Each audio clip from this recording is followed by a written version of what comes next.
বারা ইবনে আযিব রাদিয়াল্লাহু তাআলা আনহু বর্ণনা করেন, বুখারীর বর্ণনা। তিনি বলেন, সামি'তু রাসূলুল্লাহ ইয়াকরাউ সূরাতাত তিন ফি সালাতিল ইশা। আমি বারা ইবনে আযিব রাদিয়াল্লাহু তাআলা আনহু এশার নামাজে বিশ্ব নবীকে সূরাতুত তিন তেলাওয়াত করতে শুনেছি।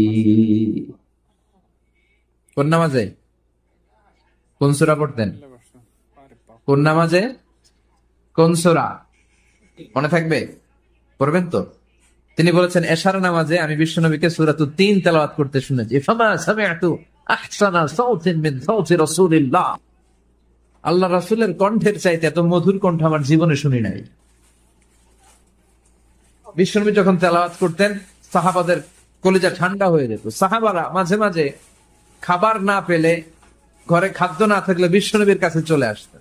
এসে বিশ্বনবীর চেহারার দিকে তাকায় থাকতেন, ওনার কণ্ঠে তেলাওয়াত শুনতেন। বিশ্বনবীর তেলাওয়াত শুনলে চেহারার দিকে তাকায় থাকলে ক্ষুধার কথা তারা ভুলে যেতেন। কি কণ্ঠ ছিল বিশ্বনবী!